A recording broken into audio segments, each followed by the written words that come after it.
Is this popular designer fragrance a masculine beast many people say it is? Let's see what my opinion is on this. Hello, welcome back to Seldomly Often. I'm Daniel, today we're talking fragrances, and this is a practical review of Gucci Guilty Absolute Pour Homme.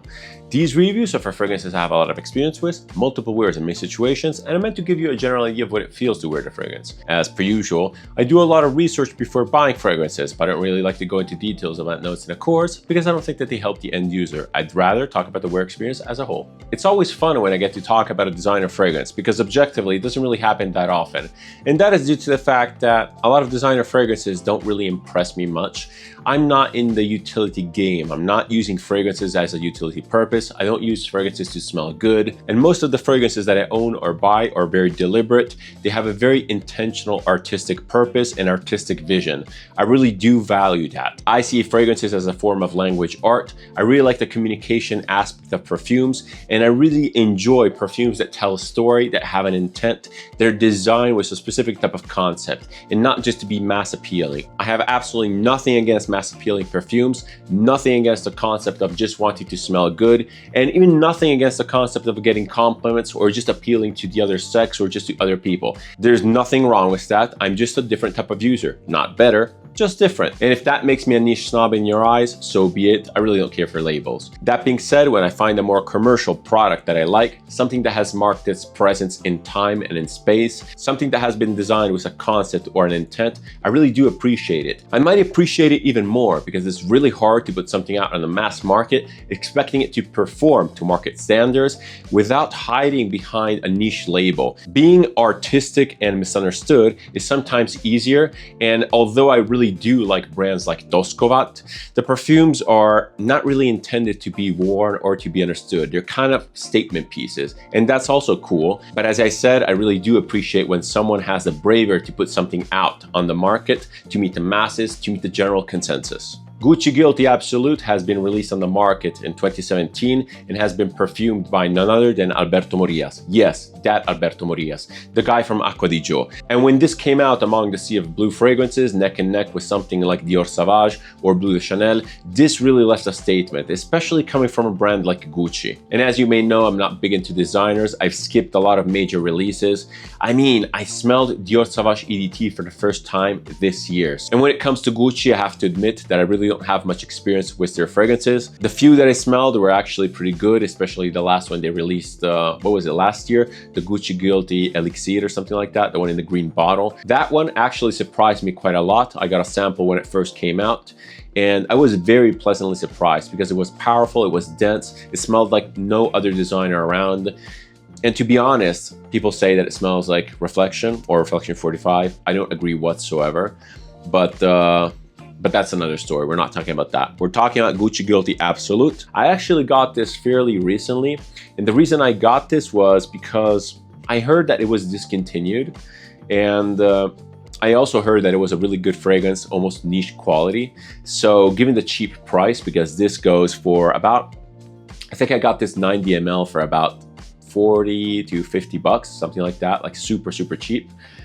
And I figured I would just buy it and hold on to it. And if it was discontinued, maybe I would just hold on to it. But apparently, it's still very easy to find and still very cheap. So I'm not really sure if they actually discontinued it or not. In any case, from the various reports that I've seen online for this, on Parfuma, Fragrantica, and even on YouTube, everyone seemed to be raving about it. Everyone seemed to be yelling how masculine and how bold it was. So I really had to give it a chance. And I have to say, it's actually quite good.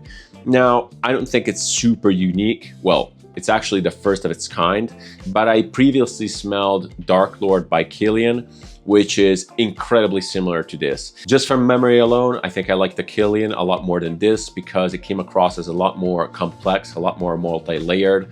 Gucci Guilty Absolute is a very unapologetic fragrance.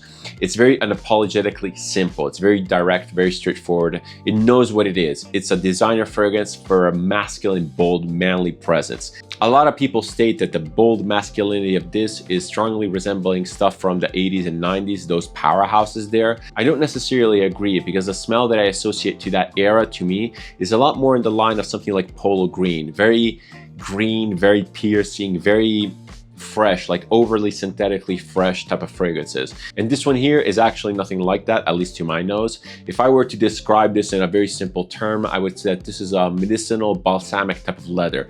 That's about it. It's a very, very simple type of fragrance, as I said before. But as usual, before talking about the scent profile, we're experienced. Let's cover the presentation. This one here will be quick. The presentation for Gucci Guilty Absolute is fairly straightforward. The box this comes in is typical designer. It's a very simple, light cardboard box, basically meant to be thrown away. It's just packaging. And that is quite different from other high-end designer fragrances such as Dior Sauvage Elixir, which came in a friction-based sort of chest. Very beautiful. I kept that box for a very, very long time. So yeah, box is nothing to write home about. The bottle itself is, I think it's kind of cool. I think it's kind of unique. The bottle definitely comes across as a little bit 80s or 90s. The glass on here actually seems to be quite high quality. It's very, very transparent. Yes, you can see seams on the bottle for the mold. It's a designer fragrance. It's a cheap one at that, so I'm not really complaining. The cap is insanely cheap. It's just a plastic cap with a clicky type of action. The atomizer is fairly standard. Once again, it does the job. I can't really complain. Let's give it a couple sprays. I wore this as my scent of the day, as I usually do when I do these reviews. It's nice. I like it. It's a punchy fragrance that's quite exciting. It's very different from a lot of the other stuff that came out along this period. Even today, thinking about all the latest fragrances that I smelled at the airport or in perfume shops like Sephora, there's nothing really that has this punch, this really punchy boldness. It's a really fun fragrance, actually. I think that's pretty much it for the presentation. I told you this one would be brief. And price-wise, again, just to recap, this is quite affordable. These 90 mLs can be found every day of the week around where I live for about 50 bucks. Even lower if you apply some discount codes. You can get also a 50 ml and a 150 ml. I'm pretty happy with some 90 mLs because the fragrance is pretty potent. It doesn't need many sprays and it lasts a long time. But your mileage may vary. If this is your signature scent, go ahead, get the 150. Okay, let's talk about the scent and wear for Gucci Guilty Absolute. What does this smell like? So as I mentioned before, this is a very simple, straightforward fragrance. It's a balsamic leather. And I really like the boldness. I really like the simplicity. This is completely unapologetic. And unapologetic is exactly the adjective that I like to associate to this fragrance because it knows what it is. It doesn't want to be special. It doesn't want to be elegant. It's very bold. It's very simple. It's very straightforward. This is like the loud friend that everyone loves, but it's just loud and kind of fatiguing at the end of the day. It's fun. It's in your face. It's shouty and quite masculine in a very obvious way. So when you first smell this, you're immediately hit with this very pungent, very strong balsamic type of leather, very medicinal type of leather. Some say that it kind of smells like Band-Aids and rubber bands. And yeah, I kind of see that. It has a little bit of a rubbery synthetic type of feel. Apparently the main compound in Gucci Guilty Absolute is something called wood leather. And I seem to remember from a review by Ramsey. And if you want the full details, history, and information, go check that one out. But apparently this compound was previously patented, and this is kind of like the bulk synthetic in this fragrance, and it smells like, well, smells like wood and leather. So it has a very green and leathery type of feel. Surprisingly, despite being insanely sensitive to rubbery and burnt rubber type of smell, I don't really get much rubber in this. I do get the vibe, so I partially agree with that rubber band feeling, but to me this is mostly leather and green.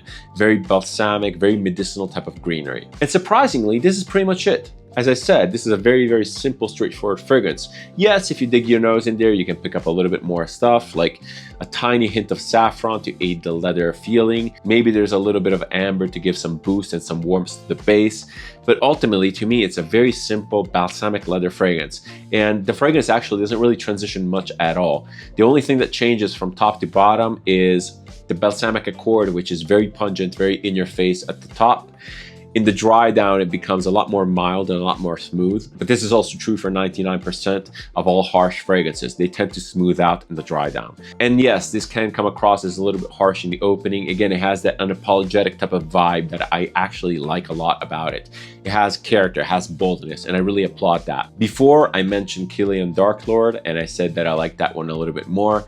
And I stand by that statement. It has a little bit more complexity. It basically takes this DNA, it makes it a little bit smoother, and it adds some citruses at the top that help bring out some zing. and it adds some boozy alcoholic notes in the mid. This keeps it a lot more simple, and again, it's very unapologetic, as I mentioned, so I do like that. But for overall daily type of wear, for a signature scent type of wear, I do like a little bit more complexity. This is fun, don't get me wrong. It's a really, really fun scent. And I think that if you're into bold leather fragrances, you definitely have to give this a try before it actually gets discontinued. I like the scent profile of this so much that now I'm actually curious to smell the amouage that is supposed to smell kind of like this. The one in the blue bottle from the Opus collection, the one perfumed by Pierre Negrin, what was that? Opus 9 or 11, something like that. When it comes to practicalities for Gucci Guilty Absolute, other than the performance, this is pretty much a love it or hate it type of situation. First and foremost, the performance is quite good. The projection upon initial spray is massive.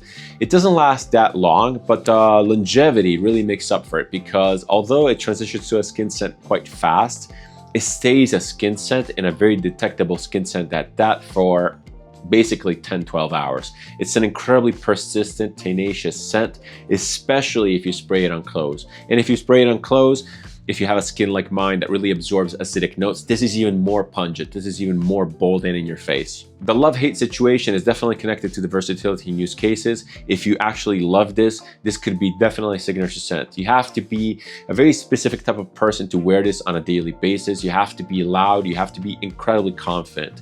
You have to kind of make fun of how masculine this scent is, because it's almost cartoonish in its rendition. My 2 cents is that if you take yourself too seriously when wearing Gucci Guilty Absolute, you might come off as a little bit try-hard, and that's not necessarily a look that you want to convey. So you really have to lean into the fun aspect. You really have to lean into the confidence and the irony of something like this, because it's unapologetic, it's in your face. If you wear this with confidence and you manage to crack a smile or two along the way, I think that this would gather incredibly good feedback. That being said, I definitely would not categorize this as an elegant or refined scent. Again, it's very bold, it's very in your face, it's unapologetic. So this leans a little bit more casual. It works well with very bold type of clothing. If you want to wear a leather jacket, if you want to just lean into the character of this will work great. When it comes to demographics, I feel like this is quite restrictive.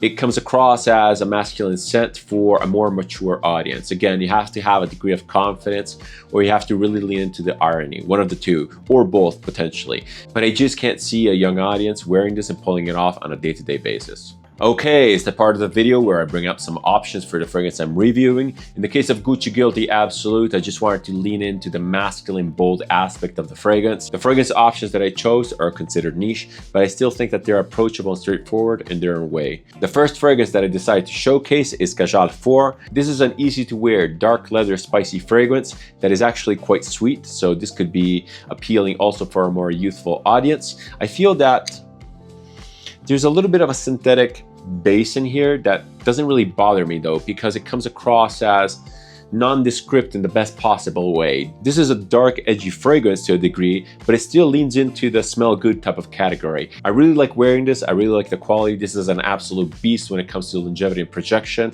The sweetness really helps the wearability, and I think that unless you completely hate leather, this could be a very, very good signature scent for the winter months. My second masculine bold fragrance option is none other than Nasomatto Duro. This is incredibly punchy, it's incredibly in your face.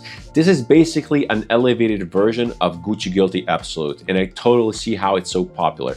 This is pretty much my favorite Nasomatto. It's the first Nasomatto that ever came out. It has a little bit of a different type of vibe. It has a leathery component for sure, but it also has a strong woodsy component with some funky spices in here. I can definitely pick up some cumin in here that gives the fragrance a little bit of an animalic edge, still very wearable in my opinion.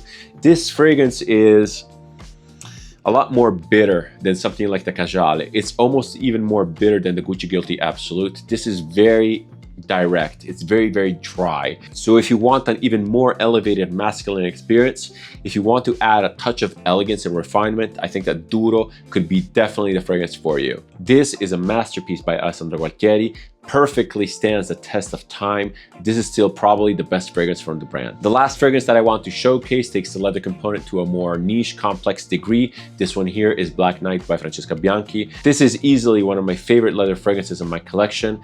It has sort of a cheaper construction. It has a little bit of a vintage feel, typical of Francesca Bianchi. This has a very primal, primordial, almost medieval type of scent profile. Maybe I'm leaning into the Black Knight name, but it's very rustic, it's very dirty, it's very in your face, it's very unapologetic, but in a little bit more of a complex, niche narrative way. The most beautiful thing about Black Knight, in my opinion, is the incredible transition top to bottom that this fragrance showcases.